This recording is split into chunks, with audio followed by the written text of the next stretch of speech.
Parecer dos candidatos. Essa é uma parte onde acontece quando você realizou a entrevista com os melhores candidatos, selecionou já eles, você já está com eles pré-selecionados. Então, como que você vai encaminhar, o que você vai encaminhar para o seu cliente explicar por que aquele candidato ele é apto ou não, quais competências, o que ele tem de bom, o que ele tem de melhoria. Essa é a hora.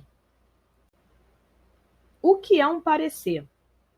Nada mais é do que uma apresentação descritiva dos dados pessoais, os históricos profissionais, os aspectos comportamentais que o candidato apresentou na entrevista, tá?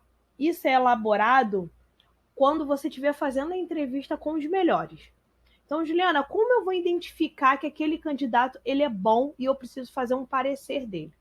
Você pegou o currículo já está ok para você. Você marcou a entrevista, ele chegou no horário certo, ele está falando informações importantes, você está percebendo que ele tem um ar parecido com a empresa, ele está se enquadrando no perfil que você deseja, você já pode, assim que finalizar, já começar a elaborar. Por quê? Se você demorar 3, 4 dias, você vai estar fazendo outros tipos de entrevista e você vai acabar se perdendo, vai acabar esquecendo daquele candidato. Então, termina de fazer todas as entrevistas que você terminar. Se esse candidato for bom para você, você tira 5 minutinhos e escreve um parecer sobre aquele candidato. Caso venha outros melhores e aquele ali vai ficando para trás, você deixa o parecer dele guardado. Então, como eu faço isso? Eu aconselho vocês pegarem o Word, escreve no Word, e embaixo coloca o currículo dele, ou no próprio currículo dele, tenta editar, e no final você faz o parecer e deixa ele separado numa pasta. E no final você mesmo lê e vai lembrar se aquele candidato ele é bom para você ou não. Se ele vale a pena você passar adiante para o gestor ou se você prefere deixar ele por enquanto ali guardado.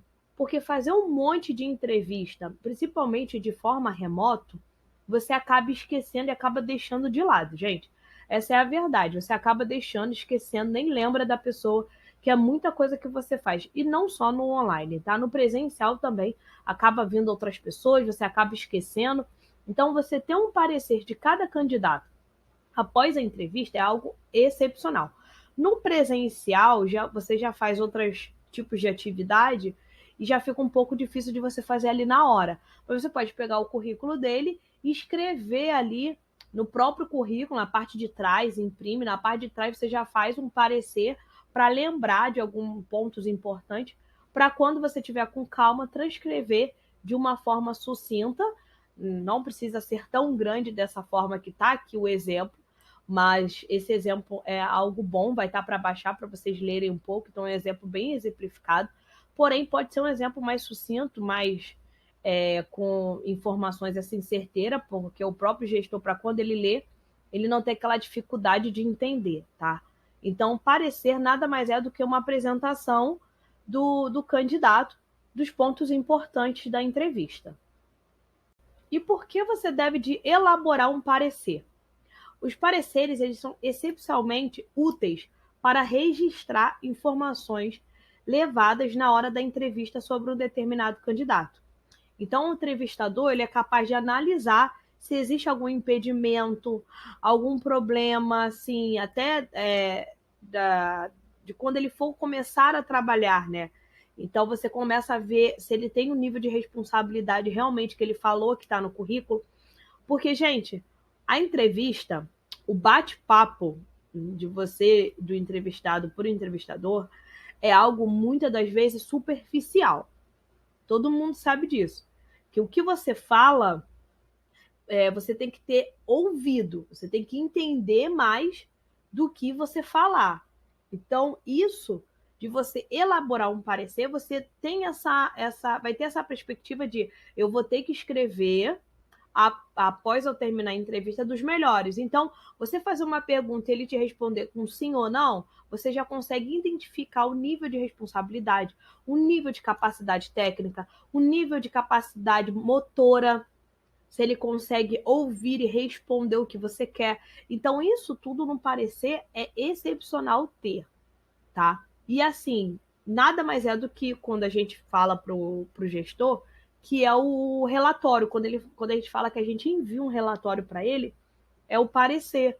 Você vai ali explicar o que aconteceu na reunião, sem precisar ficar mandando áudio, sem precisar B, C, esquecer algumas informações. Então, o motivo da gente elaborar é não esquecer, tá? E levantar a análise sobre o entrevistador. O entrevistado, desculpa, gente. Como se estrutura um parecer? O parecer são pontos, que, como a gente já viu lá, importantes na hora de estar fazendo uma entrevista. Porém, quais são esses pontos importantes? Os dados do candidato. Aqui entra um ponto chave de quem trabalha com headhunter, quem trabalha com consultoria de RH. Por quê? Se eu pego o currículo do candidato com todos os dados dele e eu envio para o gestor vai ter acesso ao e-mail dele, vai ter acesso ao telefone dele. Então, ele pode entrar em contato com o candidato sem passar por você. Às vezes, finalizar ali sem passar por você. Por isso que eu falo lá na proposta que ter uma proposta, ter um contrato bem estruturado, com cláusulas de indenização, né, caso haja rescisão do contrato, é excepcional. E aqui entra onde o gestor se liga com o candidato. É onde eles se encontram. Então, muitos aqui desliga a consultoria de RH, esquece o nosso trabalho e dá o passo adiante. Então, os dados do candidato, quando eu coloco na estrutura, significa dados superficiais, que são o quê? O nome, a idade, a data de nascimento, local onde mora, se tem filhos ou não, tudo que você ouviu na hora da entrevista. Sabemos que discriminação sobre idade, gênero, essas coisas não entra. Quando eu falo aqui dados pessoais, questão de idade, se tem filho ou não, porque às vezes a pessoa fala na hora da entrevista. Então, se você quiser anotar, você anota, mas você não deve te perguntar, tá? Então, aqui nos dados do candidato, não entra e-mail e não entra telefone e LinkedIn da pessoa, tá? Então, dados de contato não entra na estrutura do parecer, tá? Por isso que eu falo, não envia currículo, envia relatório, porque o relatório vai estar estruturado por você. Se ele pega o currículo, ele vai ter os dados, então não faça isso, tá? Outra coisa, às vezes, tá? Quando a gente passa um relatório, eu não aconselho você botar o nome todo da pessoa. Eu acho que você deve de botar nome, por exemplo, vou botar aqui, Isaura. Nome Isaura, tá? Não acho que vocês devem de colocar o nome todo, que fica mais fácil também de encontrar a pessoa, tá? Então, bota o primeiro nome e alguns dados. Ok. Histórico profissional. Então, o histórico profissional que está no currículo entra aqui? Não. O que vai entrar aqui é o histórico profissional das perguntas que você fez na hora da entrevista. Então, vamos supor que a Isaura a menina a quem eu estou fazendo a entrevista e ela já trabalhou como caixa, porém, a oportunidade dela agora é de um operador financeiro. Ela vai trabalhar como assistente financeiro, tá? De administração. Ela já trabalhou como caixa. Eu preciso colocar aqui no histórico profissional dela? Sim, É algo bom para mim colocar, porque se ela está entrando no lado financeiro, aonde foi que ela criou o gosto? Lá quando ela trabalhava como caixa. Então vale a pena. Vamos supor que a Isaura está fazendo uma vaga de assistente financeiro, porém, Isaura trabalhou como auxiliar de serviços gerais. Eu preciso colocar aqui, já que ela colocou lá no currículo dela? Não. Então, o histórico profissional do parecer é o histórico de áreas que tem a ver com o que ele está buscando. Então, se ele está buscando na área financeira e ele tem histórico profissional financeiro, você coloca. Se é outro tipo de área, não coloca, pode descartar. Colocar aspectos positivos e negativos. Então, vamos supor que a Isaura é uma pessoa que a gente está fazendo, ela super presta atenção, ela responde as perguntas, ela passou no teste de perguntas por competência. Enfim, ela se estruturou de uma forma bem legal. Eu vou lá e vou escrever todos os pontos positivos. Aspectos negativos, óbvio que ela vai ter. De repente, na hora que o colega estava na entrevista lá fazendo a dinâmica, a Isaura levantou o olho quando o colega estava falando sobre um assunto dele. Enfim, você pode colocar todos os pontos que ela fez de bom e de errado. Juliana, é vantagem fazer isso? Muito, muito, porque você não vai estar na empresa. Você não vai estar na empresa, você não vai estar trabalhando com aquela pessoa.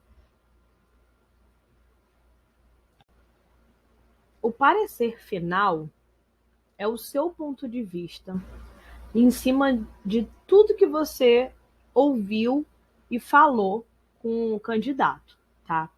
Então, por exemplo, você já fez a reunião de alinhamento, então você já sabe o perfil que o gestor quer, então você dá o seu parecer final, então você vai escrever o seu ponto de vista em cima daquele candidato, tá? Como se fosse uma conclusão final. Essa parte, você precisa ter breve cuidados com o que você vai escrever, com o que você vai falar daquele candidato, porque você está falando de uma pessoa, tá? Então tenha um pouco de cuidado. E essa parte é a parte onde você também começa a analisar como que o gestor é, tá? Por quê? Se ele te pedir 2, você não vai fazer isso só com 2. Você já vai ter feito isso com mais 5 pessoas. Então, aqui é onde você consegue colocar o seu ponto de vista em cima de cada candidato. Então, se ele te pediu 5, você lista 5, porém você bota assim, para mim, na conclusão, para mim esse aqui é o principal. Ele tem esse ponto, esse que agrada, esse parecido com você.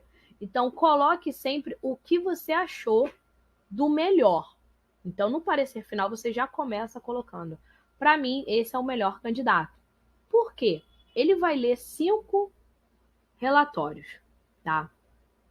Ele vai ficar confuso. Isso é certo. Se você mandar 2, 3, ainda consegue lembrar. Mas passou de 3, já começa a confundir. Então, sempre coloque pontos, tá? Que aí ele vai ler e vai falar, opa, ela botou aqui que esse aqui é o melhor, então eu vou ler de novo para me entender, que eu não entendi, não vi, entende? Então, assim é uma forma legal de você estar demonstrando alguns pontos pro gestor, tá? Então, tenha sempre uma conclusão no final do seu parecer. Então, eu coloquei umas dicas de como montar um parecer que são bem simples, porém cada um monta do jeito que acha melhor, tá? Primeiro ponto que eu acho importante é: elabore o parecer logo após a entrevista, para aproveitar todas as informações recebidas, tá? Juliana, mas eu marquei 6, 7, 8, 10 entrevistas. Eu mesmo já fiz mais de 30 entrevistas em um dia. Ok, entendo, sem problema nenhum. Porém, o que você pode fazer? Você está fazendo a entrevista com um candidato e o candidato está dando match em tudo que você fala. Então, ele é um cara que se comporta bom, responde as perguntas, está alinhadinho ali com o que você imagina. Terminou com ele, já escreve sobre ele. Mesmo que seja algo assim superficial, escreva sobre ele. Agora, se você viu que ele é a pessoa certa, não gostei, eu quero esse cara, faz já o parecer naquela mesma hora. Mas se você ainda está com um pouco de dúvida, se ainda vai ter outra entrevista, porque às vezes tem outras etapas que vai passar ainda, como teste, enfim, como uma dinâmica, você pode fazer um parecer bem superficial para você lembrar daquela pessoa. Mas eu não aconselho você a gravar, eu não aconselho a você, daqui a uma semana eu faço, daqui a uma semana eu entro em contato de novo com ele, se eu esquecer. Eu não acho isso legal. Eu acho legal você terminou a entrevista, faz o parecer daquele candidato que você se identifica. Até porque você já tem uma forma assertiva de ver o perfil comportamental, porque você tem isso tudo alinhado. Então você já sabe quem você quer, tá? E sim, mesmo que você fale para mim agora, Juliana, eu não tenho experiência nenhuma, eu nunca fiz uma entrevista, como que eu vou fazer um parecer? Gente, quando você começa a primeira, você já aprende. Então eu aconselho sempre, faça, faça. Juliana, fiz de 3, de 4, de 5, tô perdida, tô confusa. Faça. Erre e acerte, que esse é o melhor jeito de você aprender, tá? Sempre faça o parecer dos candidatos que vão para a entrevista com o gestor, tá? Então, como eu falei, pegou uma pessoa, gostou muito dela, você já quer mandar ela para o gestor conhecer? Faz o parecer. Se você acha que é uma pessoa que o gestor não vai gostar, não vale a pena você fazer, tá? E o parecer ele precisa ser enviado antes de enviar os candidatos, tá? Para o gestor poder analisar primeiro. Então, faz o parecer, envia para ele, olha, estou te enviando um relatório com 3 pareceres aí dentro e você me fala qual desses você quer marcar uma entrevista presencial com você. Ele vai ver, Juliana, eu quero marcar com todos. Juliana, eu quero marcar com o 1 e o 2. O 3 eu não quero. Você vai alinhar isso com ele, tá? Não é para enviar o parecer no dia que você marcou a entrevista presencial. Não faça isso. Mande isso sempre antes, que isso é uma forma de você alinhar com ele e de você ter mais assertividade na sua contratação.